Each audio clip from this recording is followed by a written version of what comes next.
ओवैसी साहब के नुमाइंदे ये कह रहे हैं बंकिम चंद्र जो थे वो अंग्रेजों के नौकर थे। ये हम नहीं कह रहे, ये ओवैसी साहब के नुमाइंदे कह रहे हैं। सुधांशु त्रिवेदी, मैं उत्तर देना एक चाहता सेकंड हूं। पहले सुधांशु जवाब दे दे। संगीत जी फिर आप और आचार्य जी दोनों के पास आए। बोले सुधांशु त्रिवेदी। दिल का जो इस समय कोप है वो समझा जा सकता है, क्योंकि इनके सांसद तो ओपनली बोल चुके हैं ना, अकबरुद्दीन ओवैसी, हमने 800 साल इस मुल्क पे हुकूमत की है। तो खैर उससे कनेक्ट करते हैं। अब मैं एक बात जवाब देना चाहता हूं। देखिए, आशुतोष जी बुद्धिजीवी होकर किस प्रकार से उस धारा का प्रतिनिधित्व करते हैं जो पूरी तरीके से परवर्टेड है। देखिए, इन्होंने कहा कि अशोक ने इतने लोगों को मरवाया। मैं चुनौती से कहता हूं, एक भारतीय कॉन्टेक्स्ट दिखाइए जिसमें अशोक के मरवाने वाले उस अशोक को महान कहा गया, अशोक को चंड अशोक कहा गया, जिसे लाशें देखने में मजा आता है। उसके इस कृत्य को कभी महान नहीं कहा गया। कोई एक गाजी की उपाधि नहीं थी जो अकबर से लेकर औरंगजेब तक ले रहे थे, हजारों लाखों लोगों के खोपड़ियों पे खड़े होके। हाँ, जब अशोक का हृदय परिवर्तन हुआ उसको अच्छा कहा गया, और कलिंग वार को कभी ग्रेट वॉर नहीं कहा गया। ये विंसेंट स्मिथ, जॉन मार्शल, लेन पूल जैसे इतिहास, सर मार्टिन व्हीलर के इतिहास में है, ये किसी भारतीय इतिहास में नहीं। पुष्यमित्र शुंग की बात आपने कही, बौद्ध स्थापत्य कला के दो सबसे बड़े नमूने, सांची का स्तूप और भरूच का स्तूप, दोनों पुष्यमित्र शुंग के जमाने में बने हुए, यह ऐतिहासिक साक्ष्य। अब आइए, शिवाजी और राजपूतों के ऊपर बड़ा वसीमाकार को लग रहा था। आपको पता है, जब मिर्जा राजा जयसिंह आगरा के दरबार में लेके आए थे छत्रपति शिवाजी को, तो औरंगजेब ने उन्हें बैठने कहां जगह दी थी? 6000 की मनसबदारी पे दी, मगर वो जाकर वहां बैठ गए जहां औलिया बैठते थे।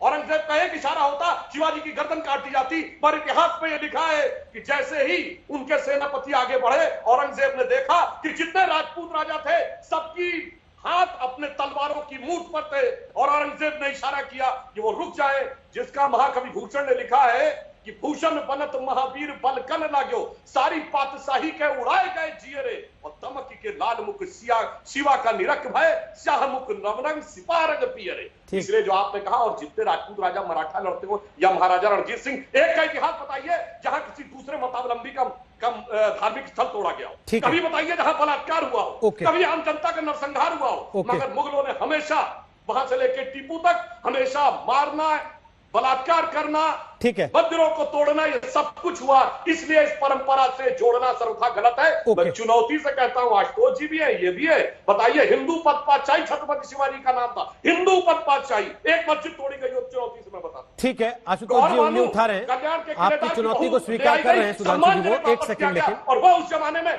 सेक्स स्लेव बनाने का काम आज तक उन परंपराओं को मानने वाले करते हैं, और भारी संख्या में ऐतिहासिक प्रूफ है जो भारतीयों ने नहीं, विदेशियों ने भी लिखे। इसलिए इस दुर्भाग्यशाली परंपरा से अपने को जोड़ना स्वतंत्र भारत में बहुत बड़ा दुर्भाग्य है। अंतिम शब्द 2016 में मुगलों का नाम क्यों रखा गया, सवाल ये। ठीक है सर। संगीत रागी, इसके पहले कि आशुतोष जी जवाब दें, और असीम बकार भी कुछ कहना चाहते हैं, जो बातें बंकिम चंद्र को लेकर असीम बकार कह रहे हैं वो क्या है? बंकिम चंद्र से उनकी नाराजगी है, या वंदे मातरम से इतनी तकलीफ है कि बंकिम चंद्र को भी गाली दे देते हैं आज?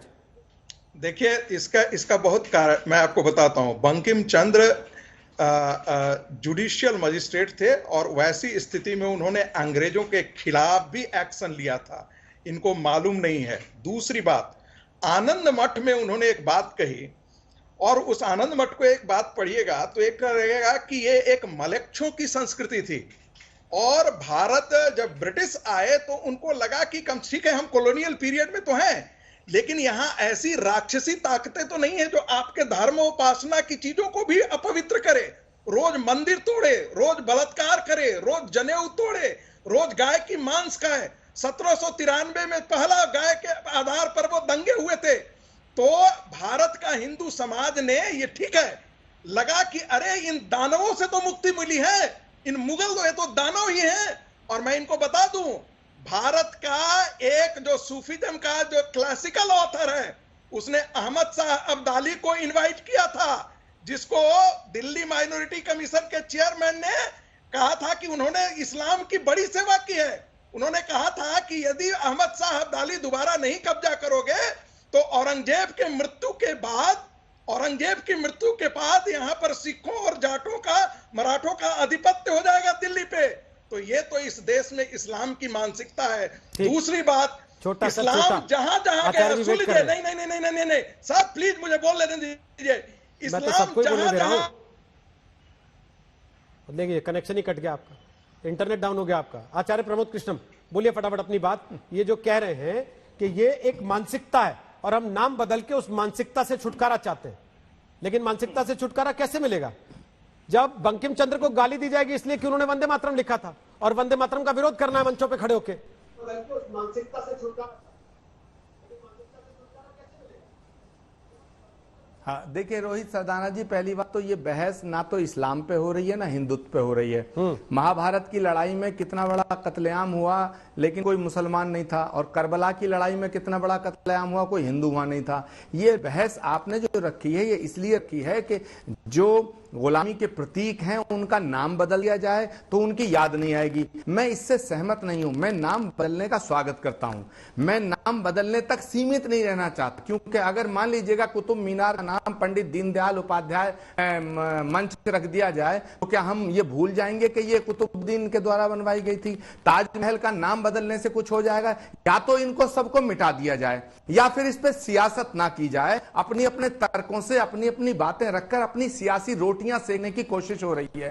सुधांशु त्रिवेदी जी अभी इतिहास के पन्नों में चले गए। भैया, झूठ बोलने से इतिहास परिवर्तित नहीं होता। राजाओं के भी बड़ी रानियां थी और बादशाहों के भी बड़ी बेगमें थी। विषय वो खत्म हो गया, अब वर्तमान में जियो। हिंदुस्तान के मुसलमान को ये मत कहो कि वो मुगलों को अपना आइडियल मानता है। बाबर को, चंगेज खां को, तैमूर लंग को अगर हिंदुस्तान का मुसलमान अपना आइडियल मानता है, मैं उसके खिलाफ हूं। अगर मौलाना आजाद को, अशफाकुल्लाह खां को, अब्दुल हमीद को अपना आइडियल मानता, हम उनके साथ मॉडल मानता होगा। वो तो उन्होंने पहले ही कहा